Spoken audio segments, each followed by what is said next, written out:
Ma mère m'a appelé, et m'a dit que j'avais 48 heures pour quitter la maison dont j'avais hérité, car elle appartenait désormais à ma sœur. Je suis restée silencieuse, et j'ai rassemblé mes documents légaux. Quand ils se sont présentés, la police les attendait. Je pensais avoir ma vie bien en main.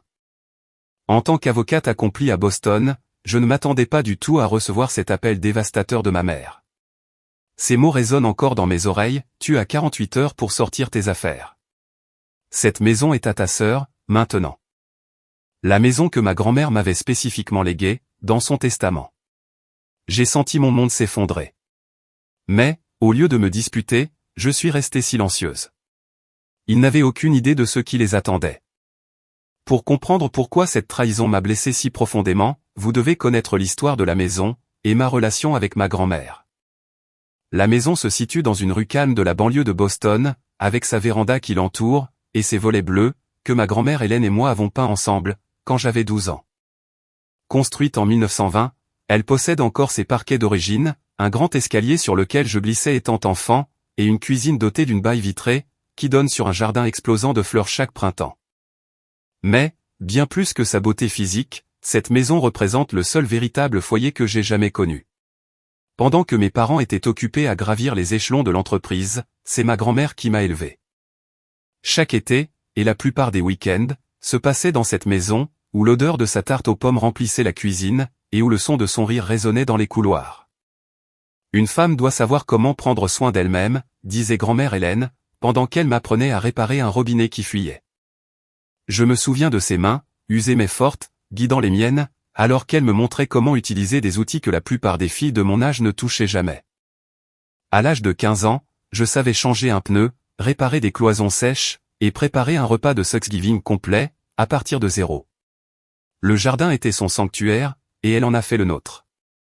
Nous passions des heures à entretenir les légumes et les fleurs, mes genoux dans la terre à côté des siens, pendant qu'elle m'expliquait la différence entre les plantes annuelles et vivaces. La vie te rend l'appareil, cher, si tu lui donnes les bonnes conditions pour s'épanouir, disait-elle. Sa sagesse en matière de jardinage se doublait de leçons de vie, qui ont façonné la personne que je suis aujourd'hui. Quand j'ai été accepté à la faculté de droit, elle a converti la véranda en espace d'étude pour moi. J'ai préparé l'examen du barreau entouré de ces plantes, puisant ma force dans sa présence, même pendant les moments les plus stressants de mon éducation. Elle a cru en moi, quand personne d'autre ne le faisait. Elle a vu en moi un potentiel, que mes propres parents avaient négligé. Mes parents, Nancy et Harold, étaient différents. Pour eux, le succès se mesurait aux promotions, et aux biens matériels. Ma mère, avec ses cheveux parfaitement coiffés, et ses abonnements au country club, avait tracé ma vie, avant même que je sache marcher. Mon père, distant et critique, semblait considérer la parentalité comme une autre transaction commerciale, où seuls les résultats comptaient. Leur déception, quand j'ai choisi le droit du service public au lieu du droit des affaires, était palpable. Toute cette éducation gaspillée, avait dit ma mère. Et puis, il y avait ma sœur Stéphanie, de 4 ans ma cadette, et infiniment plus disposée à suivre le chemin tracé par nos parents. Elle est allée à l'école de commerce qu'ils avaient choisie, a épousé l'homme qu'ils approuvaient, et n'a jamais remis en question leur autorité. Pendant que je me battais pour mon indépendance, elle se pliait à leur contrôle, devenant la fille qu'ils avaient toujours voulu. Lorsque grand-mère Hélène est décédée, il y a 3 ans, son testament était clair. La maison était à moi. Je me souviens être assise dans le bureau de l'avocat, pendant la lecture du testament, sentant à la fois le chagrin et la gratitude m'envahir. Ma grand-mère savait ce que cette maison signifiait pour moi. Elle savait que j'étais celle qui l'avait aidée à l'entretenir, dans ces dernières années, quand l'arthrite rendait difficile pour elle de monter les escaliers. Mes parents étaient visiblement mécontents de cet arrangement, mais le testament était inattaquable. Ma grand-mère avait consulté son avocat, s'était assurée que chaque document était correctement exécuté, et n'avait laissé aucune place à une mauvaise interprétation. La maison était à moi, tout comme une lettre, que je garde dans le tiroir de mon bureau jusqu'à ce jour, où elle a écrit « Cette maison a abrité 4 générations de femmes fortes. Maintenant, elle t'abritera, ma chère, alors que tu continues à forger ton propre chemin. » Malgré le fait d'être propriétaire de la maison, j'ai conservé mon appartement, plus près du centre-ville de Boston, là où se trouve mon bureau. Le trajet depuis la banlieue aurait été épuisant, et ma charge de travail, en tant qu'avocate d'intérêt public, exigeait de longues heures. Pourtant, Je m'y rendais régulièrement, j'entretenais la propriété, je payais les taxes, et je la gardais exactement comme ma grand-mère l'aurait voulu. J'avais l'intention d'y emménager un jour, peut-être quand je fonderais ma propre famille, ou quand ma carrière me permettrait plus de flexibilité. Jamais, au grand jamais, je n'ai envisagé de la vendre, malgré les offres des promoteurs, qui voyaient la propriété comme un bien immobilier de choix. La maison n'était pas juste un bâtiment pour moi. C'était la manifestation physique du seul amour inconditionnel que j'ai jamais connu. C'était un foyer, dans le sens le plus vrai du terme. Mes parents n'ont jamais compris cet attachement. Ce n'est qu'une maison, disait ma mère, chaque fois que je mentionnais un projet de rénovation, ou une mise à jour du jardin. Tu pourrais la vendre, et acheter quelque chose de plus pratique. Pour eux, tout avait un prix, une valeur marchande. L'idée que quelque chose puisse être inestimable, en raison des souvenirs et de l'émotion, était étrangère à leur vision pragmatique du monde. J'ai financé mes études universitaires et ma fac de droit, en contractant des prêts, et en occupant des emplois à temps partiel, tandis que ma sœur a vu son éducation entièrement financée par nos parents. Quand j'ai obtenu mon diplôme avec mention, ils ont assisté à la cérémonie, mais sont partis tôt pour un dîner d'affaires. Quand j'ai gagné ma première grande affaire, garantissant le droit au logement pour un groupe de locataires âgés, menacés d'expulsion, mon père a qualifié cela de petite envergure, comparé aux fusions d'entreprises, que ma sœur aidait à faciliter dans son travail en finance. Le fossé entre nous s'est creusé au fil des ans, les rassemblements de vacances devenant des exercices de retenue, où je me mordais la langue, face à des critiques et des comparaisons à peine voilées. Pourtant, j'ai maintenu le contact, parce que c'est ce que fait la famille. Du moins, c'est ce que je croyais. Je n'aurais jamais imaginé qu'ils iraient aussi loin. Je n'aurais jamais cru qu'ils essaieraient de prendre la seule chose qui comptait le plus pour moi. Mais, comme j'allais bientôt le découvrir, il y a des profondeurs à la trahison familiale, que je n'avais pas encore sondées. C'était un vendredi soir, quand mon téléphone a sonné. Je venais de rentrer du tribunal, épuisé, après une semaine passée à me battre pour une famille menacée de saisie. La vue du nom de ma mère sur l'écran m'a presque poussé à l'envoyer sur la messagerie vocale, mais un certain sens du devoir m'a obligé à répondre. « Cher, nous devons discuter de la maison », a commencé ma mère, sans même me saluer. Sa voix avait ce ton sec et professionnel qu'elle utilisait quand les décisions avaient déjà été prises, et que mon avis n'était qu'une simple formalité. « À propos de quoi ?» ai-je demandé, en retirant mes talons, et en m'installant sur mon canapé, ignorante du fait que mon monde était sur le point de basculer. Ta sœur a besoin d'un endroit pour vivre. Comme tu le sais, son divorce a été finalisé le mois dernier, et elle n'a pas les moyens de garder leur maison. Ton père et moi avons décidé qu'elle et Amanda emménageraient dans la maison de ta grand-mère. Je me suis redressé, mon épuisement instantanément remplacé par une montée d'adrénaline. Comment ça, vous avez décidé ? Cette maison m'appartient. Grand-mère me l'a laissée dans son testament. Ne sois pas difficile, cher, a rétorqué ma mère, sèchement. Tu n'y vis même pas. Elle reste vide, pendant que ta sœur et ta nièce n'ont nulle part où aller. La famille s'entraide. Je ne suis pas difficile, maman. J'énonce un fait. La maison m'appartient légalement. Je paie les taxes, l'assurance, l'entretien. Je ne peux pas juste la donner.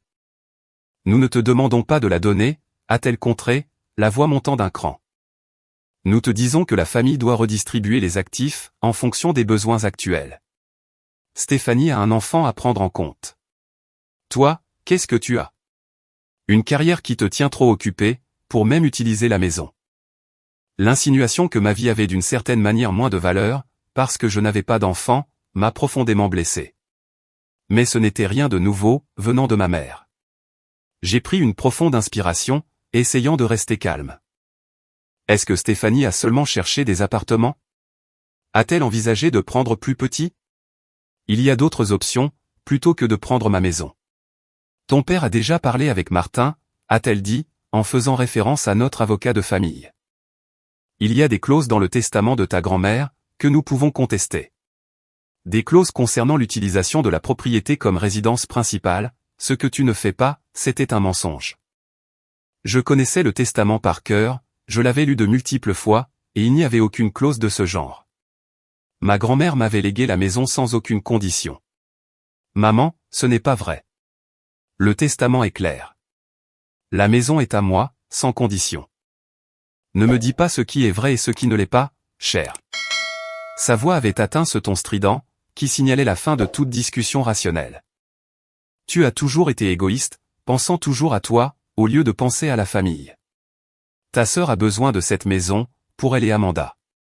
Tu as 48 heures, pour récupérer tous les objets personnels que tu veux y prendre. Après ça, Stéphanie emménage.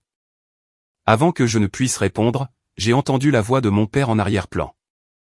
Il devait écouter sur un autre poste. Cher, ce n'est pas ouvert au débat. La décision a été prise. Stéphanie a plus besoin de la maison que toi. Il s'agit de faire ce qui est juste, pour la famille. Mais papa, ce n'est pas légal. Vous ne pouvez pas juste décider de donner ma propriété. Nous le pouvons, et nous l'avons fait, a-t-il répondu froidement. Martin prépare les papiers en ce moment même. Si tu te bats contre ça, tu ne feras que blesser ta sœur, et ta nièce. Est-ce vraiment ce que tu veux? Priver un enfant d'un foyer stable, parce que tu t'accroches à des sentiments? La manipulation était tellement transparente, et pourtant, toujours efficace pour me faire douter de moi-même, un instant. Étais-je égoïste? Non. J'ai réalisé que ce n'était pas une question d'égoïsme. Il s'agissait de justice, de respecter les dernières volontés de ma grand-mère, de m'affirmer dans une famille, qui m'avait toujours rabaissé. J'ai besoin de parler directement avec Martin, ai-je dit, essayant de gagner du temps. Il est parti pour le week-end, a répondu mon père, trop rapidement. Les papiers seront prêts lundi, mais Stéphanie a besoin d'emménager plus tôt. Ta mère t'a déjà dit 48 heures, cher. Sois raisonnable, pour une fois dans ta vie. L'appel s'est terminé brusquement, me laissant fixer mon téléphone avec incrédulité. En quelques minutes, il a vibré, annonçant un texto de Stéphanie. Je sais que c'est difficile pour toi, mais j'ai vraiment besoin de ça en ce moment. Amanda et moi n'avons nulle part d'autre où aller. Maman et papa ont dit que tu n'utilisais jamais la maison. De toute façon. Je te promets que j'en prendrai bien soin. Je t'aiderai à déménager tes affaires ce week-end, si tu veux. La fausse compassion, couplée à la présomption que c'était une affaire conclue, m'a fait bouillir le sang. J'ai essayé d'appeler Martin, notre avocat de famille, mais comme mon père l'avait dit, son bureau était fermé pour le week-end. J'ai appelé son téléphone portable, qui est allé directement sur la messagerie vocale. Soit il était vraiment indisponible, soit on lui avait donné l'ordre de ne pas me parler. Je me suis assise dans mon appartement, entouré de dossiers judiciaires et de mémoires juridiques, me sentant plus seul que je ne l'avais jamais été auparavant. La trahison me blessait profondément, non seulement parce qu'ils essayaient de prendre ma maison, mais à cause de la facilité avec laquelle ils me rejetaient, de la promptitude avec laquelle ils donnaient la priorité à Stéphanie, sur moi. Encore une fois. Pourtant, alors que le choc commençait à se dissiper, autre chose a pris sa place. La détermination.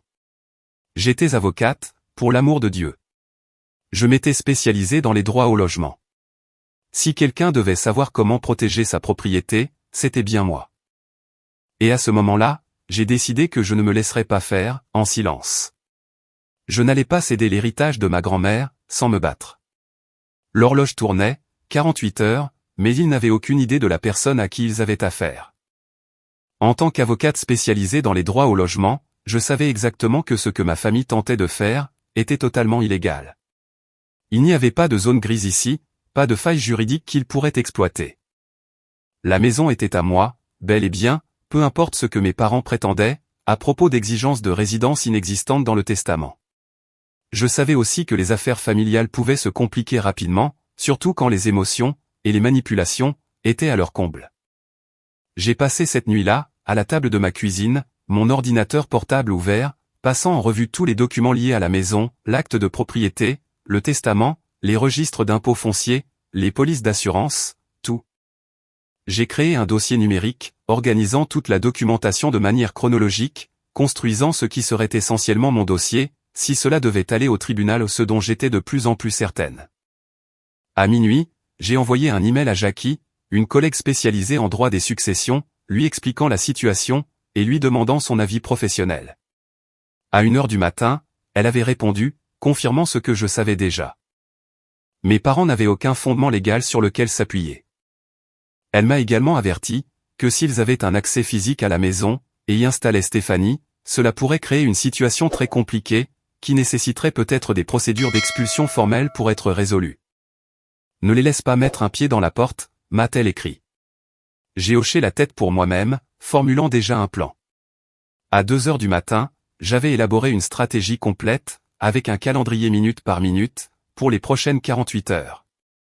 J'allais devoir agir rapidement, de manière décisive, et sans dévoiler mon jeu à ma famille. La première chose que j'ai faite, samedi matin, a été d'appeler un serrurier, qui proposait des services d'urgence le week-end. J'ai expliqué que j'étais la propriétaire, et que j'avais besoin que toutes les serrures soient changées immédiatement, pour des raisons de sécurité. J'ai programmé le rendez-vous pour 9 heures du matin, et j'ai proposé de payer un supplément, pour le service d'urgence. Ensuite, j'ai contacté une société de sécurité, qu'un client m'avait recommandée, après que nous avions gagné son procès pour le logement. Ils étaient spécialisés dans le déploiement rapide de systèmes de sécurité domestique, incluant des caméras avec des capacités de surveillance à distance. Ils pouvaient installer un système de base dès le samedi après-midi, avec la possibilité de l'améliorer plus tard. J'ai ensuite appelé mon ami Thomas, qui était officier de police dans la banlieue où se trouvait la maison de ma grand-mère. J'ai expliqué la situation, et lui ai demandé s'il pouvait être présent, le dimanche soir, lorsque ma famille essaierait probablement de faire emménager Stéphanie. Il a accepté sans hésitation, disant qu'il amènerait avec lui un collègue, et les formulaires de documentation de propriété appropriés, qui leur permettraient d'intervenir si nécessaire. Une fois les problèmes de sécurité immédiats réglés, je me suis tourné vers l'aspect juridique. J'ai rédigé une lettre de mise en demeure, destinée à mes parents et à Stéphanie, déclarant clairement ma propriété sur le bien, et mon refus de les autoriser à en prendre possession. J'ai également préparé une demande d'ordonnance d'urgence, pour une ordonnance d'éloignement temporaire, que je pourrais déposer dès la première heure, lundi matin, si nécessaire. À midi, le samedi, je conduisais vers la maison de ma grand-mère, la détermination coulant dans mes veines. J'avais emballé plusieurs bacs de rangement dans ma voiture, pour récupérer les objets de famille les plus précieux, et les articles irremplaçables. Bien que je n'ai eu aucune intention de renoncer à la maison, je n'allais pas risquer que les albums photos de ma grand-mère, ses bijoux, ou ses livres de recettes manuscrits, ne tombent entre les mains de personnes, qui ne respectaient clairement pas ses volontés. En garant ma voiture dans l'allée, j'ai vu, avec soulagement, que personne de ma famille n'était encore là. La maison se dressait paisiblement sous le soleil printanier, le jardin commençant à fleurir, exactement comme chaque année. Pendant un instant, le chagrin m'a de nouveau envahi. Pas seulement pour ma grand-mère, mais pour la famille que je pensais avoir. Comment pouvait-il faire ça? Comment pouvait-il essayer de prendre le seul endroit, où je m'étais senti véritablement aimé, et en sécurité? Le serrurier est arrivé ponctuellement à 9 heures, et en 1 heure, chaque porte extérieure avait une nouvelle serrure. J'avais choisi un système d'entrée par clavier numérique pour la porte d'entrée, ce qui me permettrait d'accorder ou de révoquer l'accès à distance, et de suivre qui entrait, et à quelle heure. Les portes latérales et arrière ont reçu des peines dormants traditionnelles, avec des clés que moi seul posséderais. L'équipe de sécurité est arrivée peu après le départ du serrurier. Ils ont travaillé efficacement, installant des caméras à tous les points d'entrée, et dans les principales pièces à vivre. Le système enverrait des alertes sur mon téléphone, si un quelconque mouvement était détecté, et je pourrais visionner les flux en direct, à tout moment, depuis mon téléphone ou mon ordinateur. Ils ont également installé de nouveaux détecteurs de fumée, et de monoxyde de carbone, reliés au système de sécurité, une précaution qui m'offrait une tranquillité d'esprit, quant à la sécurité de la maison, même quand je n'y étais pas. Pendant que l'équipe de sécurité travaillait, j'ai soigneusement emballé les objets, que je ne pouvais pas supporter de perdre. L'alliance de ma grand-mère, et le collier de perles qu'elle portait pour les grandes occasions. Les albums photos, documentant 4 générations de notre famille. La couverture matelassée à la main, qu'elle avait confectionnée à ma naissance. Sa collection de livres en première édition, que nous avions l'habitude de lire ensemble. La boîte en bois, contenant toutes les lettres que je lui avais écrites, pendant mes études universitaires et ma fac de droit. Chaque objet que j'emballais me rappelait sa sagesse, sa gentillesse, sa foi inébranlable en moi. Ne laisse jamais personne éteindre ta lumière, me disait-elle. Reste sur tes positions, quand tu sais que tu as raison. Je pouvais presque entendre sa voix m'encourager pendant que je travaillais, validant ma décision de me battre, pour ce qui me revenait de droit. En fin d'après-midi, le système de sécurité était installé et opérationnel. J'avais créé les comptes pour les applications mobiles, qui me permettraient de surveiller la propriété à distance, et j'avais testé toutes les fonctionnalités, pour m'assurer que tout fonctionnait correctement. Le technicien m'a guidé à travers l'ensemble du système, une fois de plus avant de partir, s'assurant que j'étais à l'aise avec chaque aspect de son fonctionnement. Juste au moment où je m'apprêtais à partir, mon téléphone a sonné. C'était Stéphanie. Et, je pense passer demain matin, pour commencer à prendre des mesures, pour les rideaux et l'emplacement des meubles. Est-ce que 9 heures te conviendrait? Son ton était désinvolte, comme si elle discutait de quelque chose d'aussi inoffensif que de se retrouver pour prendre un café, et non pas de prendre possession de ma maison. En fait, je ne serai pas là demain, ai-je répondu, gardant une voix neutre. Et je pense que nous devons discuter de cette situation plus en profondeur, avant de faire le moindre plan. Qui a-t-il à discuter? Maman et papa t'ont déjà dit ce qui allait se passer. J'ai besoin de la maison. Toi, non. C'est simple. Le sentiment de légitimité dans sa voix était stupéfiant. Rien de tout cela n'est simple, Stéphanie. La maison m'appartient légalement. Grand-mère me l'a laissée pour une raison. Seulement parce que tu étais sa préférée, a-t-elle craché, la façade de préoccupation fraternelle se fissurant, pour révéler le ressentiment sous-jacent. Tu as toujours eu un traitement de faveur avec elle. Et maintenant, tu vas refuser un foyer à ma fille, par pure méchanceté. Vraiment très mature, cher. Il ne s'agit pas de favoritisme, ni de méchanceté, ai-je dit fermement. Il s'agit de respecter les volontés de grand-mère, et la réalité légale de la propriété immobilière. Tu ne peux pas simplement prendre la maison de quelqu'un, parce que tu en as envie. Regarde-moi faire, a-t-elle rétorqué, et elle a raccroché. Je me tenais dans l'entrée de la maison de ma grand-mère à ma maison, et j'ai pris une profonde inspiration. La conversation avec Stéphanie n'avait fait que renforcer ma détermination. Cette maison représentait plus qu'une simple propriété pour moi. C'était un symbole de l'amour, et des conseils que ma grand-mère m'avait donnés, une manifestation physique de sa croyance en ma force, et en mon indépendance. Je n'allais pas la laisser m'être enlevée, par la manipulation et l'intimidation. En verrouillant la maison avec les nouvelles clés, j'ai senti un calme étrange s'installer en moi. Pendant des années, j'avais essayé de gagner l'approbation de mes parents, j'avais accepté leurs critiques, et leur dédain, comme étant en quelque sorte mérités. Mais cette situation avait clarifié quelque chose pour moi. Leur comportement n'était pas de ma faute, et je n'avais plus à l'accepter. L'échéance des 48 heures approchait toujours, mais j'étais prête. Qu'ils viennent, ai-je pensé. Qu'ils essaient. Samedi soir, mon téléphone a commencé à vibrer de notifications. Stéphanie avait envoyé une série de textos, avec des photos de meubles et des idées de décoration pour sa « nouvelle maison », comme elle l'appelait. Chaque message ressemblait à une provocation délibérée, une supposition que mon silence signifiait mon consentement à leur plan. Je pense peindre le salon en vert sauge. Qu'en dis-tu? As-tu encore la table à manger de grand-mère? Amanda et moi n'aurons pas besoin de quelque chose d'aussi grand, mais peut-être qu'on pourrait la mettre dans un garde-meuble. Maman a dit que tu voudrais peut-être le vaisselier. Fais-moi savoir si c'est le cas. Sinon, on peut le vendre. L'audace était à couper le souffle. La table à manger où je faisais mes devoirs chaque après-midi, pendant que grand-mère préparait le dîner. Le vaisselier qui abritait sa collection de verreries d'époque, dont elle m'avait soigneusement expliqué l'histoire. Ils discutaient de vendre les trésors de ma grand-mère, comme s'ils en étaient déjà les propriétaires. Je n'ai répondu à aucun des messages de Stéphanie. M'engager ne ferait que donner l'impression qu'il s'agissait d'une négociation, alors qu'en réalité, il n'y avait rien à négocier. La maison, et tout ce qu'elle contenait, m'appartenait.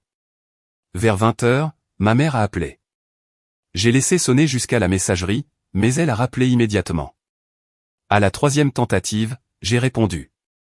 Pourquoi ne réponds-tu pas au message de ta sœur, a-t-elle exigé, sans préambule. Bonjour à toi aussi, maman, ai-je dit, gardant un ton égal. Je n'ai rien à dire à Stéphanie à propos de la maison. Ne sois pas puéril. Stéphanie a besoin de ton aide, pour planifier le déménagement.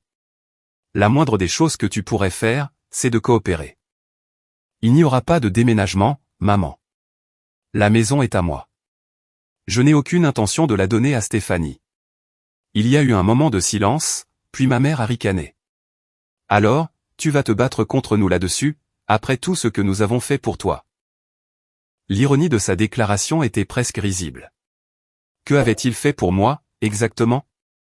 Mon éducation, que j'avais payée moi-même, ma carrière, qu'il qualifiait d'insignifiante, mes réussites, qui n'étaient jamais assez bonnes. Je ne me bats contre personne, ai-je répondu. J'énonce simplement un fait. La maison est à moi, légalement et légitimement. Stéphanie est dans une situation difficile, mais prendre ma maison n'est pas la solution. Ta maison, a-t-elle répété avec dédain. Tu agis comme si tu l'avais construite brique par brique. Cette maison est dans la famille depuis des générations. Elle devrait aller à la personne, qui en a le plus besoin en ce moment. Et cette personne, c'est ta sœur. Ce n'est pas comme ça que fonctionne la propriété foncière, maman. Grand-mère m'a laissé la maison, dans son testament. C'était sa décision à prendre. Et elle l'a prise. Parce qu'elle ne savait pas que Stéphanie finirait divorcée, avec un enfant à charge, a presque crié ma mère. Les circonstances changent, cher. La famille s'adapte. Pourquoi es-tu si égoïste? C'était reparti. L'accusation d'égoïsme, qui avait été utilisée contre moi, chaque fois que je ne me conformais pas à leurs attentes. Cela avait fonctionné dans le passé, me faisant douter de moi-même, remettre en question mes propres besoins, et mes propres limites. Mais pas cette fois. Je ne veux plus avoir cette conversation, ai-je dit fermement. La maison n'est pas disponible pour Stéphanie. Elle doit trouver une autre solution. Ton père veut te parler, a dit ma mère. Et avant que je ne puisse m'y opposer, la voix de mon père a retenti au bout du fil. Cher, écoute-moi bien, a-t-il commencé, sur ce ton autoritaire, utilisé tout au long de mon enfance. J'ai parlé avec Martin, et nous avons trouvé un précédent pour contester le testament, en nous basant sur l'état mental de ta grand-mère, lors de ces derniers mois. Mon cœur battait la chamade, sous l'effet de la colère. C'est absolument faux, et tu le sais. Grand-mère avait toute sa tête jusqu'à la fin. N'importe quel médecin le confirmerait, tout comme ses partenaires habituels de bridge, et les bénévoles avec qui elle travaillait à la bibliothèque. Tu menaces de salir sa mémoire. Pour obtenir ce que tu veux. C'est bas, même pour toi. Je ne menace de rien, a-t-il dit froidement. Je te dis ce qui va se passer, si tu continues à être déraisonnable. Se battre contre ça sera coûteux, prendra du temps, et sera embarrassant pour toutes les personnes impliquées. Est-ce vraiment ce que tu veux? Traîner la famille dans une bataille juridique. Qui détruira les relations de façon permanente? Tu sembles me confondre avec quelqu'un qui est intimidé par les procédures judiciaires, ai-je répondu, mes instincts d'avocate reprenant le dessus. Je ne le suis pas, papa. Je sais exactement ce qui se passerait, si vous essayiez de contester le testament, et ça ne se passerait pas comme tu le penses. Mais tu as raison sur un point, cette situation est en train de détruire nos relations, bien que pas de la manière que tu insinues. Le dimanche matin a apporté un nouveau barrage de communication. Un email de mon père, avec un document joint, censé être un accord familial, concernant la réattribution temporaire de la maison à Stéphanie. Le document était au mieux amateur, au pire juridiquement absurde. Pourtant, il était présenté avec la confiance de quelqu'un, habitué à ce que ses déclarations soient acceptées, sans poser de questions. À la mi-journée, des membres de la famille élargie avaient, d'une manière ou d'une autre, été entraînés dans la bataille. La sœur de ma mère m'a appelé, pour me dire que je devais faire ce qui est juste, pour Stéphanie et Amanda. Le frère de mon père m'a envoyé un texto, pour me dire qu'il était déçu de mon manque de solidarité familiale. Des cousins à qui je n'avais pas parlé depuis des années, avaient soudainement des opinions, sur ce qui devait arriver à la maison de ma grand-mère. C'était comme si ma famille avait lancé une campagne à grande échelle, pour me pousser à la soumission. Ce qu'ils ne réalisaient pas, c'est que chaque appel, chaque texto, chaque tactique manipulatrice, ne faisait que renforcer ma détermination. C'étaient les mêmes dynamiques, qui m'avaient fait me sentir petite et impuissante, tout au long de mon enfance. Mais je n'étais plus une enfant. J'étais une adulte compétente, qui connaissait ses droits, et qui était prête à les défendre. À 15 heures, on a sonné à ma porte. J'ai vérifié le flux de la caméra de sécurité sur mon téléphone, et j'ai vu mes parents et Stéphanie, debout sur le palier de mon immeuble. Je leur ai ouvert, me préparant mentalement à la confrontation. Quand ils sont entrés dans mon appartement, j'ai pu immédiatement sentir leur stratégie. Ma mère arborait une expression de déception blessée. Mon père portait un dossier, qui contenait sans doute d'autres documents juridiques douteux. Stéphanie avait amené Amanda, utilisant ma nièce de 5 ans comme un pion émotionnel. Nous voulions parler en personne, a commencé ma mère, comme s'il s'agissait d'une visite familiale normale. Clarifier la situation, avant demain. Il n'y a rien à clarifier, ai-je répondu, sans leur offrir de s'asseoir. La maison n'est pas disponible pour Stéphanie. Elle doit prendre d'autres dispositions. Tante chère, est-ce qu'on va vivre dans la maison avec la grande balançoire dans l'arbre? A demandé innocemment Amanda, clairement coachée pour jouer sur mes sentiments. Avant que je ne puisse répondre, Stéphanie est intervenue. Oui, ma chérie. La maison que l'arrière-grand-mère voulait que nous ayons. Ce mensonge éhonté m'a fait bouillir le sang, mais j'ai gardé mon sang-froid.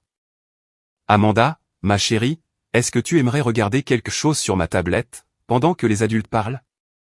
Je lui ai tendu ma tablette, avec une application pour enfants ouverte, et elle l'a joyeusement prise pour aller sur le canapé, la retirant ainsi efficacement de cette tentative de manipulation. C'était inutile, a sifflé Stéphanie. Ce qui est inutile, c'est d'utiliser une enfant comme bouclier émotionnel, ai-je contré. Ça ne va pas marcher. Rien de tout ça, cher. Les tentatives de culpabilisation, les menaces, la campagne de pression familiale. La maison est à moi, légalement et moralement.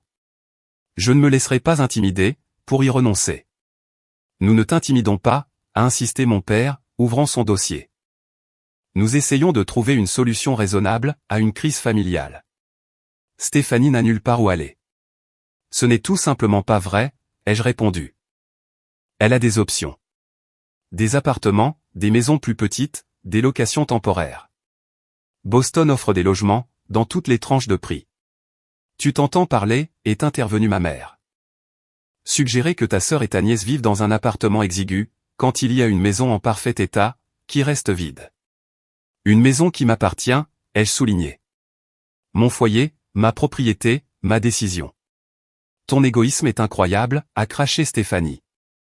Tu n'utilises même pas la maison. Tu la gardes juste comme une sorte de sanctuaire, parce que grand-mère t'aimait le plus. Pendant ce temps, ma fille et moi, pourrions vraiment en faire un foyer. La façon dont tu ramènes tout à toi est vraiment remarquable, Stéphanie, ai-je répondu, en gardant mon calme. Il ne s'agit pas de savoir qui grand-mère aimait le plus. Il s'agit de respecter ses volontés, et la réalité juridique de la propriété. Mon père a fait glisser un document sur mon comptoir. C'est une notification formelle, de notre intention de contester le testament, si tu ne coopères pas. Martin a déjà commencé les démarches. J'ai jeté un coup d'œil au document, le reconnaissant immédiatement comme étant fondamentalement dénué de sens. Il n'avait aucune valeur légale, pas d'entête officielle, pas même une véritable signature d'un avocat. C'était un coup de bluff, conçu pour intimider quelqu'un, n'ayant aucune connaissance juridique. Ça ne vaut pas le papier sur lequel c'est imprimé, ai-je dit, en le repoussant. Et si Martin est réellement impliqué dans cette combine, il devrait être plus avisé. Tenter de me spolier de ma propriété, pourrait entraîner de graves conséquences professionnelles pour lui. Tu menaces notre avocat de famille maintenant, a demandé ma mère, incrédule. J'énonce des faits, les jeux corrigés. Tout comme j'énonce le fait que la maison est à moi, restera à moi, et n'est pas disponible pour que Stéphanie y emménage, ni demain, ni aucun autre jour. La tension dans la pièce était palpable. Mon père, peu habitué à ce qu'on remette en question son autorité, est devenu d'une couleur rouge alarmante. Ma mère avait l'air de pouvoir fondre en larmes à tout moment, une tactique qu'elle avait employée avec succès tout au long de mon enfance. Stéphanie me foudroyait du regard, avec une hostilité ouverte. Ce n'est pas fini, a finalement dit mon père, rassemblant ses documents sans valeur. Prépare-toi à ce qui va suivre. Je suis toujours prête, ai-je répondu d'un ton égal. Et vous? Après leur départ, emmenant avec eux une Amanda confuse, je me suis adossé à ma porte fermée, et j'ai pris plusieurs profondes inspirations.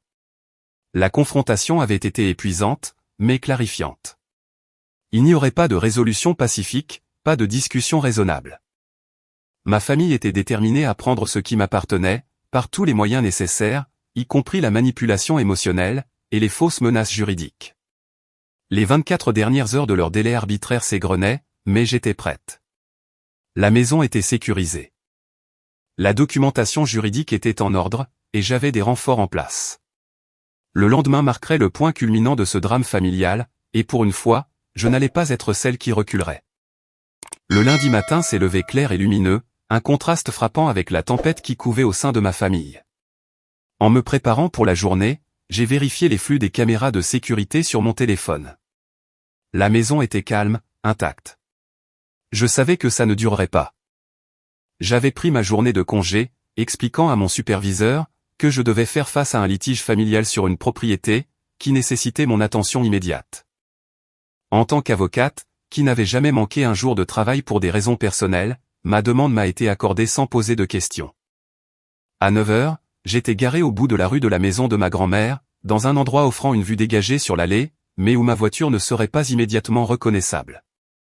J'avais une pile de documents juridiques sur le siège passager, l'acte de propriété, le testament de ma grand-mère, la lettre de son avocat confirmant ma pleine propriété, et l'ordonnance restrictive, que j'avais déposée dès la première heure ce matin-là, et qui m'avait été accordée en urgence. En raison de la menace évidente d'intrusion illégale. Thomas, mon ami policier, m'avait envoyé un texto pour confirmer que son partenaire et lui seraient disponibles, à partir de 10 heures, heure à laquelle je m'attendais à ce que ma famille passe à l'action. La société de sécurité avait également assigné un représentant, pour surveiller les flux vidéo à distance, et m'alerter de toute activité. À 9h30, mon téléphone a vibré, avec une alerte du système de sécurité. Mouvement détecté à l'avant de la maison.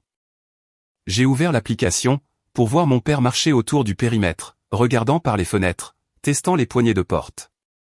Les trouvant verrouillés, il a passé un appel téléphonique, gesticulant avec animation. Je ne pouvais pas entendre ce qu'il disait, mais son langage corporel traduisait la frustration et la colère. 20 minutes plus tard, un camion de déménagement s'est arrêté, suivi par le SUV de ma mère, avec Stéphanie sur le siège passager. Mon père s'est approché d'eux, et j'ai pu les voir avoir une discussion animée, probablement à propos des portes verrouillées. Stéphanie est sortie de la voiture, s'est dirigée d'un pas déterminé vers la porte d'entrée, et a essayé sa clé, l'air confuse quand elle n'a pas fonctionné. C'était le moment. J'ai envoyé un texto à Thomas, pour lui faire savoir qu'il était temps, puis j'ai démarré ma voiture, et j'ai conduit sur la courte distance jusqu'à la maison, me garant directement dans l'allée, derrière le camion de déménagement, le bloquant efficacement. En sortant de ma voiture, 3 visages se sont tournés vers moi avec surprise. Ma mère s'est remise la première. « Tu as enfin décidé de te montrer et de faire ce qu'il faut », a-t-elle dit, la voix dégoulinante de sarcasme. « Je suis ici pour m'assurer que ce qu'il faut sera fait », ai-je répondu calmement, alors que la voiture de patrouille de Thomas se garait le long du trottoir. Lui et son partenaire, l'agent Rivera, sont sortis et se sont approchés de notre groupe. « Que se passe-t-il ici ?» a exigé mon père, se redressant de toute sa hauteur, en homme d'affaires autoritaire habitué à intimider les autres. Mademoiselle Warren nous a demandé d'être présents, pendant qu'elle gère une potentielle situation de violation de propriété, a expliqué Thomas de manière très professionnelle, ne donnant aucune indication sur le fait que nous étions amis. Violation de propriété, a ricané Stéphanie. Nous sommes sa famille. Cette propriété appartient à Cher Warren, a déclaré l'agent Rivera, en regardant la documentation que j'avais fournie plus tôt. Et elle n'a accordé la permission à personne d'y entrer. C'est ridicule, a bafouillé ma mère. Cher, renvoie ses agents immédiatement. C'est une affaire de famille. Une affaire de famille impliquant une tentative de prendre possession illégalement de ma propriété, ai-je précisé. C'est pourquoi j'ai également demandé et obtenu une ordonnance restrictive temporaire, empêchant quiconque d'entre vous de pénétrer sur les lieux, sans ma permission écrite expresse. J'ai tendu des copies de l'ordonnance restrictive à chacun d'eux, les regardant parcourir le document juridique, avec une incrédulité grandissante. Tu as obtenu une ordonnance restrictive contre ta propre famille, a demandé Stéphanie, sa voix s'élevant presque jusqu'au cri. As-tu perdu la tête? Bien au contraire, ai-je répondu. Je pense plus clairement que je ne l'ai fait depuis des années. Cette maison m'appartient. Grand-mère me l'a laissée dans son testament. Vous n'avez aucun droit légal d'y emménager, peu importe ce que maman et papa t'ont dit. Mon père, qui avait lu l'ordonnance restrictive attentivement, a levé les yeux, les paupières plissées. Ça ne tiendra pas.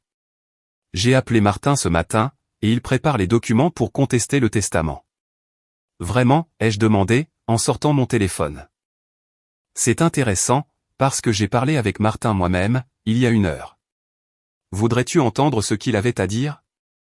J'ai appuyé sur lecture, pour lancer l'enregistrement que j'avais légalement fait de ma conversation avec notre avocat de famille. Pour la petite histoire, Monsieur Harrison, je n'ai jamais conseillé à la famille Warren qu'il y avait des motifs pour contester le testament d'Hélène Warren. Le testament est juridiquement solide. Et Cher Warren est l'unique et légitime propriétaire de la propriété du 42 Maple Street. Je n'ai pas préparé, ni ne préparerai aucun document contestant ce fait. Si Harold ou Nancy Warren ont prétendu le contraire, ils ont déformé mon opinion, et mes services professionnels. Mon père a pâli, au fur et à mesure que l'enregistrement jouait. Ma mère regardait de lui à moi, confuse, tandis que Stéphanie restait figée, la réalité de la situation commençant enfin à faire son chemin. Tu as menti, a demandé ma mère à mon père, d'une petite voix. Martin n'a jamais dit que nous pouvions contester le testament. Il était juste trop prudent, a bluffé mon père. Mais la confiance avait disparu de sa voix. Il y a d'autres avocats qui prendraient l'affaire. Aucun avocat digne de ce nom ne le ferait, suis-je intervenu. Le testament est inattaquable. Grand-mère avait toute sa tête. Le document a été correctement exécuté, et il n'y a aucune condition, ni clause, qui permettrait un transfert de propriété dans ces circonstances. Alors, on fait quoi maintenant, a demandé Stéphanie, les larmes aux yeux. Amanda et moi n'avons nulle part où aller. Nous avons rendu notre appartement. Nos affaires sont dans ce camion. Pendant un instant, j'ai ressenti une pointe de sympathie. Ma sœur était peut-être arrogante et manipulatrice, mais elle était aussi une mère, essayant de subvenir aux besoins de son enfant. Pourtant, cela ne lui donnait pas le droit de prendre ce qui était à moi. Tu as des options, Stéphanie, ai-je dit plus doucement. Il y a des locations à court terme disponibles. Je peux te fournir une liste, mais cette maison ne fait pas partie de ces options. Après tout ce que nous avons fait pour toi, a commencé ma mère, retombant dans son refrain favori. Elles ne sont pas sans abri à cause de moi, ai-je déclaré fermement. Elles sont sans abri, parce que vous leur avez promis quelque chose, qui ne vous appartenait pas. C'est vous qui avez créé cette situation, pas moi. Mon père, toujours pragmatique lorsqu'il était acculé, a finalement semblé accepter la réalité de la situation. Allons-y, a-t-il dit à ma mère et à Stéphanie. Ce n'est ni le moment, ni le lieu. Mais toutes nos affaires, a protesté Stéphanie, en montrant le camion de déménagement. Alors trouve un endroit où les mettre, a-t-il répondu sèchement. Viens. Alors qu'il se retournait pour partir, l'agent Rivera a pris la parole. Pour être clair, l'ordonnance restrictive vous interdit de pénétrer sur la propriété, sans la permission écrite de mademoiselle Warren. Toute tentative de le faire, entraînerait des conséquences judiciaires immédiates. Nous comprenons, a dit mon père avec raideur, guidant ma sœur en larmes vers le SUV de ma mère. Alors qu'il s'éloignait, le camion de déménagement les suivant après que j'avais déplacé ma voiture, j'ai ressenti un mélange complexe d'émotions, du soulagement que mon plan ait fonctionné, de la tristesse pour les dommages irréparables causés à mes relations familiales. De la colère face à la limite qu'ils étaient prêts à franchir. Mais surtout, je ressentais un sentiment de paix. J'avais tenu bon, protégé ce qui m'appartenait légitimement, et je m'étais libéré du cycle de manipulation, qui avait défini la dynamique de ma famille depuis trop longtemps. Thomas s'est approché de moi, tandis que son partenaire retournait à leur voiture de patrouille. « Ça va ?» m'a-t-il demandé doucement. « Ça va plus que bien », ai-je répondu, en levant les yeux vers la maison de ma grand-mère. Ma maison, se tenant solide et inchangée, malgré la tempête qui venait de passer. Pour la première fois depuis longtemps, je pense que je suis exactement là où je dois être. Alors que je regardais les véhicules de ma famille disparaître au coin de la rue, je savais que ce n'était pas vraiment la fin. Il y aurait des retombées, des tentatives de réconciliation ou de nouvelles manipulations, selon l'humeur de mes parents. Mais quelque chose de fondamental avait changé. J'avais fixé une limite, et je l'avais maintenue fermement, malgré la pression et le chantage affectif. Quoi qu'il arrive ensuite, j'y ferai face, avec la force que ma grand-mère avait toujours vue en moi. Je me suis retourné, et j'ai remonté l'allée jusqu'à ma porte d'entrée, sentant le poids de mes nouvelles clés de maison dans ma main, et la légèreté de m'être enfin défendu. Les jours qui ont suivi la confrontation ont été une véritable tempête de retombées émotionnelles. Mon téléphone vibrait constamment avec des messages, allant de la rage à des supplications larmoyantes, en passant par de froides accusations de divers membres de la famille. Mes parents avaient apparemment partagé leur version des faits avec la famille élargie, me dépeignant comme la méchante qui avait laissé les pauvres Stéphanie et Amanda à la rue, par pur égoïsme et méchanceté. Tante Dorothy, la sœur de ma mère, a laissé un message vocal cinglant. Je n'aurais jamais cru voir le jour où une Warren tournerait le dos à sa famille. Ta grand-mère aurait honte. L'ironie du fait qu'ils invoquaient le nom de ma grand-mère, pour me pousser à aller à l'encontre de ses souhaits explicites, ne m'a pas échappé. Mon cousin Jack, dont j'avais toujours été proche, m'a envoyé un texto pour me demander si j'allais bien, et s'il pouvait entendre ma version de l'histoire. Il a été l'un des rares à prendre la peine de demander. Quand je lui ai expliqué la situation, il a répondu avec soutien. Ça ressemble exactement à l'oncle Harold et à la tante Nancy. C'est bien de ta part de leur avoir tenu tête. Stéphanie alternait entre des accusations de colère et des supplications désespérées. Tu as tout gâché, disait un texto, suivi des heures plus tard par « S'il te plaît, cher. Laisse-nous juste rester quelques mois, le temps que j'économise pour la caution d'un appartement. » J'ai maintenu ma position, offrant de l'aider à trouver un logement alternatif, et même de contribuer à un dépôt de garantie. Mais la maison elle-même n'était pas sur la table. Mon père a adopté une approche différente, en envoyant un email formel, exposant une offre finale où je céderais la maison à Stéphanie, en échange d'une somme d'argent, qui représentait moins de la moitié de la valeur marchande du bien. Je n'ai même pas pris la peine de répondre. La maison n'était pas à vendre, à aucun prix. Par le biais d'une connaissance commune, j'ai appris que Stéphanie et Amanda avaient emménagé temporairement dans la maison d'amis de mes parents. La crise du « sans-abrisme » qu'ils avaient décrite n'était apparemment pas aussi désespérée qu'ils l'avaient laissé entendre. Cette révélation ne m'a pas surprise, mais elle a renforcé ma décision de rester ferme. Une semaine après la confrontation, j'ai reçu un email inattendu de Martin, notre avocat de famille. Il s'excusait d'avoir été pris au milieu du conflit, et avait joint plusieurs documents qui m'ont bouleversé au plus haut point. Dans un souci de transparence et d'éthique professionnelle, a-t-il écrit, je me sens obligé de partager ces communications avec vous. Vos parents m'ont consulté pour contester le testament de votre grand-mère, non pas après le divorce de Stéphanie, comme ils l'ont prétendu, mais il y a 3 ans. Immédiatement après le décès de votre grand-mère. J'ai refusé d'y participer à l'époque, comme je l'ai refusé aujourd'hui. Mais je pense que vous devriez être au courant de leurs intentions de longue date. Les emails en pièces jointes révélaient un plan calculé, qui était en marche depuis des années. Mes parents avaient cherché un moyen de récupérer la maison depuis l'instant où ma grand-mère était décédée. Ils avaient consulté plusieurs avocats, qui leur avaient tous dit qu'ils n'avaient aucun dossier. La situation récente avec le divorce de Stéphanie n'était qu'un prétexte pratique pour exécuter un plan qu'ils développaient depuis le début. Je me suis assise à la table de ma cuisine, lisant les emails avec un sentiment de trahison grandissant. Ce n'était pas une décision impulsive, prise par souci du bien-être de Stéphanie. C'était un stratagème délibéré et à long terme, pour saper les volontés de ma grand-mère, et prendre ce qu'elle m'avait explicitement laissé. Un email de mon père à un avocat qui avait apparemment refusé de prendre l'affaire était particulièrement révélateur, la maison est dans notre famille depuis des générations. La décision de ma mère de la laisser à Cher. Plutôt que de nous laisser déterminer sa meilleure utilisation au sein de la famille, était myope et guidée par les émotions. Nous devons corriger cette erreur. L'arrogance et le sentiment de toute puissance dans ces mots ont cristallisé quelque chose en moi. Il n'avait jamais été question des besoins de Stéphanie. Il s'agissait de contrôle. Mes parents ne pouvaient pas accepter que ma grand-mère ait pris une décision avec laquelle ils n'étaient pas d'accord. Ils ne pouvaient pas tolérer qu'elle m'ait donné quelque chose de valeur, sans leur approbation ou leur contribution. J'ai transféré les emails à Jackie, mon amie avocate en succession, lui demandant son évaluation professionnelle. Sa réponse a été franche. Cela frôle la conspiration en vue de commettre une fraude. Si tu le voulais, tu pourrais probablement déposer des plaintes éthiques contre tout avocat qui a participé à ce stratagème. Au minimum, tu as maintenant des documents qui détruiraient toute tentative future de contester le testament. La révélation m'a laissé sous le choc, mais aussi étrangement libéré. Pendant des années, j'avais essayé de gagner l'approbation de mes parents, j'avais douté de moi quand ils me critiquaient, je m'étais demandé si leur préférence évidente pour Stéphanie était d'une certaine façon de ma faute. Maintenant, je pouvais voir cette dynamique pour ce qu'elle était, un schéma de contrôle, de manipulation et d'amour conditionnel, qui n'avait rien à voir avec ma valeur en tant que personne. J'ai décidé de chercher une aide professionnelle pour assimiler ces prises de conscience.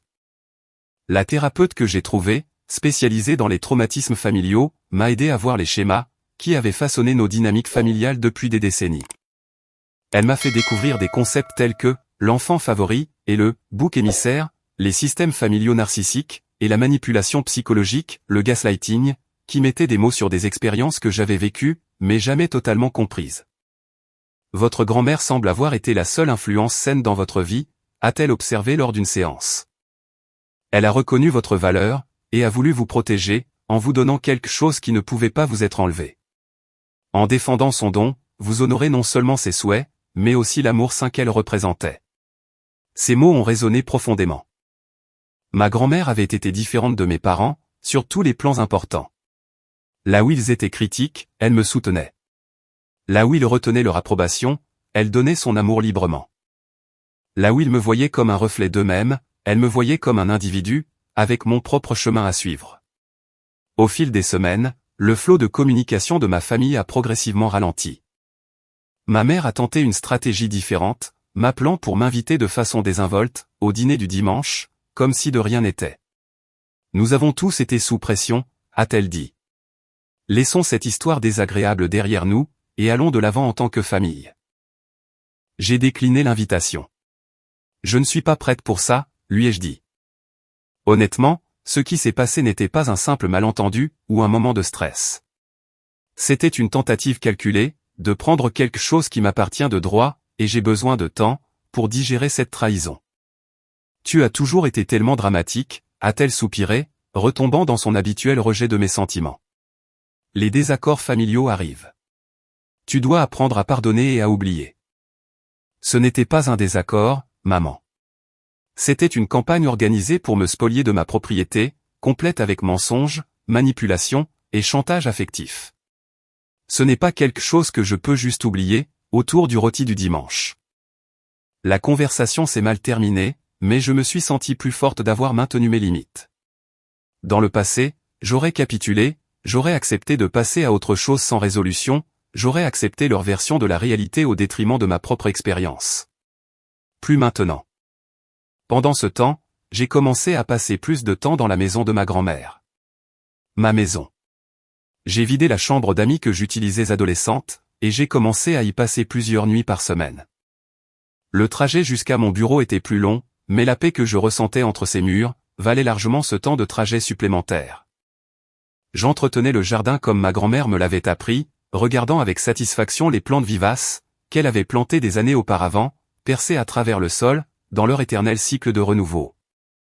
Je cuisinais dans sa cuisine, je dormais sous des courtes pointes qu'elle avait confectionnées, et je sentais sa présence dans le foyer qu'elle avait créé et m'avait confié.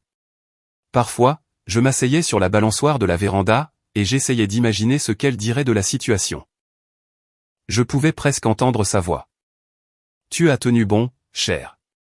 Tu t'es honoré, et tu m'as honoré.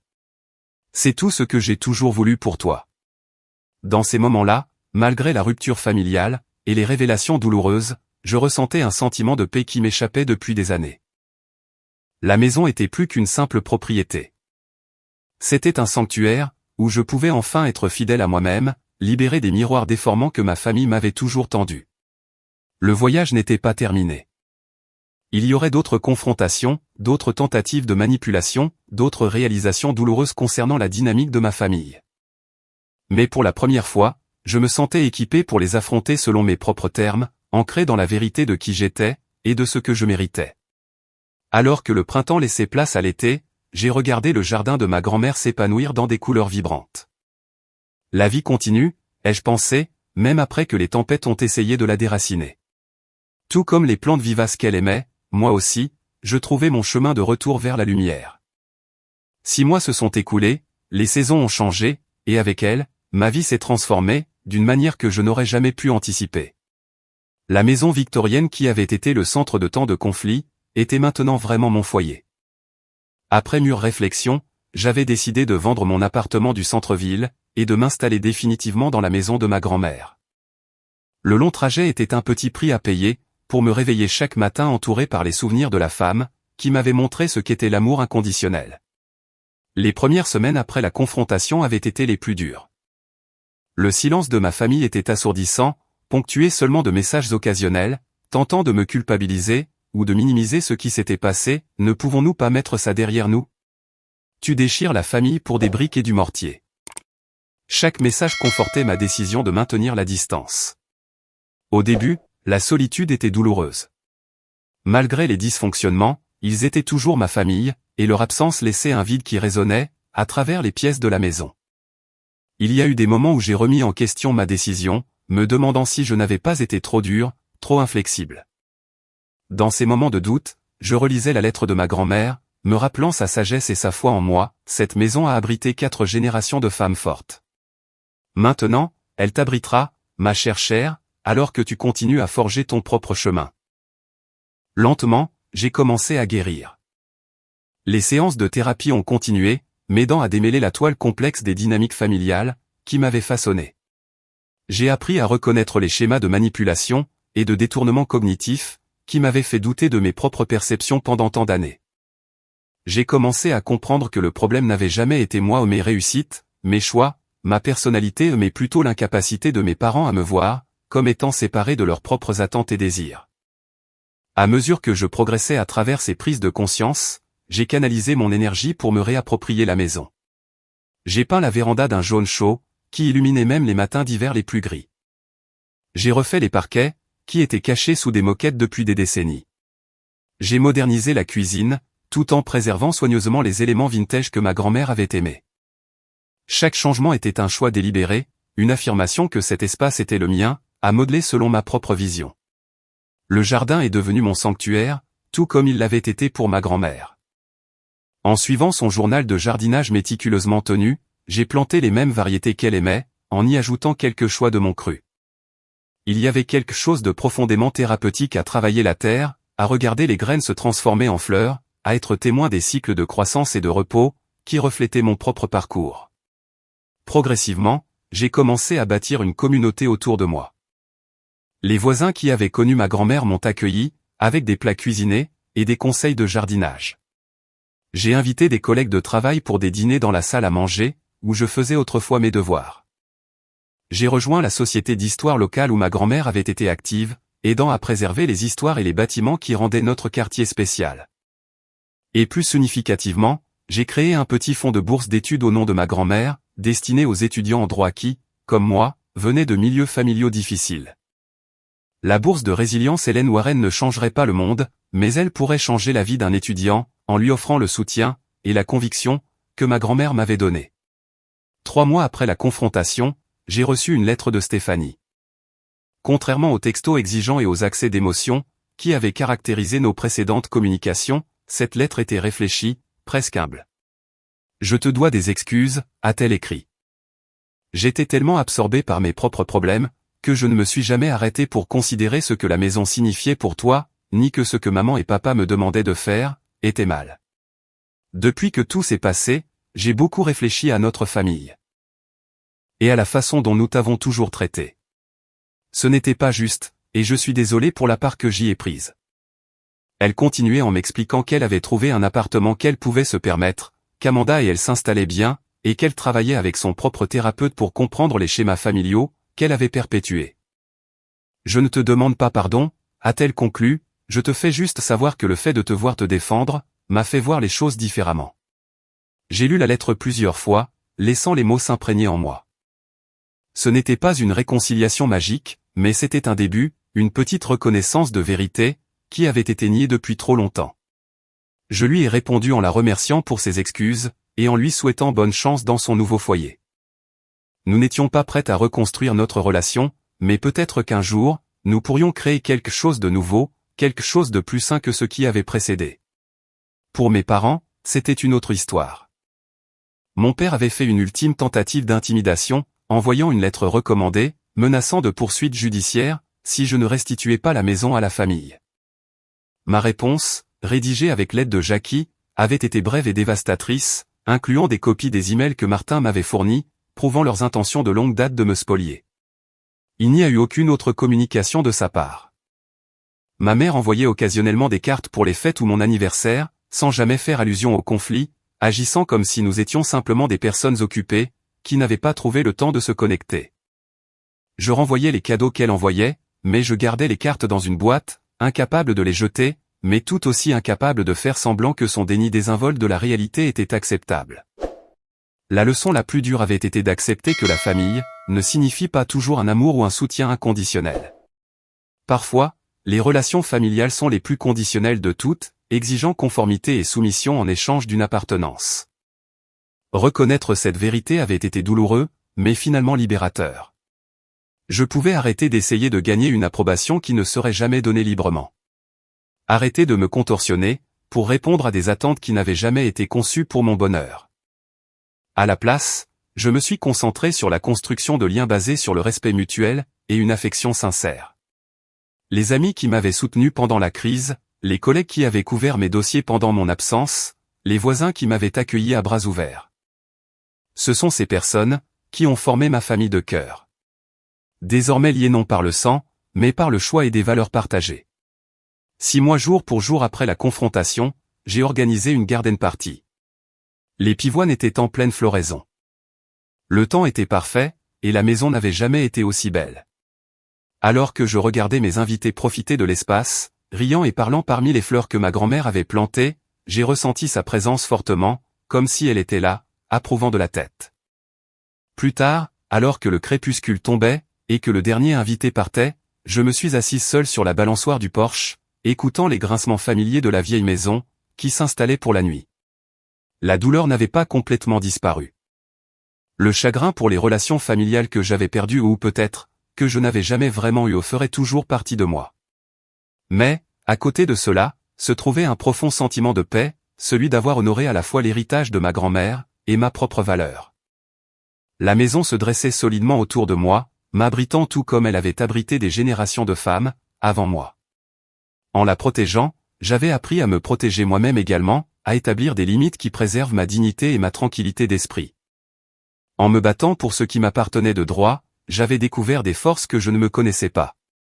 Parfois, la famille que nous choisissons devient plus importante que la famille dans laquelle nous sommes nés. Ma grand-mère m'avait appris à me tenir droite, face à l'injustice. Et en honorant son foyer, j'avais enfin appris à m'honorer moi-même.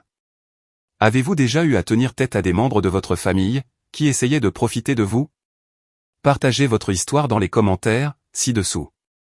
Si vous avez apprécié ce parcours sur l'établissement de limites et la découverte de sa propre force, n'hésitez pas à aimer, vous abonner, et partager avec quelqu'un qui pourrait avoir besoin d'entendre ce message. Souvenez-vous, parfois, la chose la plus affectueuse que vous puissiez faire pour vous-même, est de dire non à ceux qui ne respectent pas vos limites.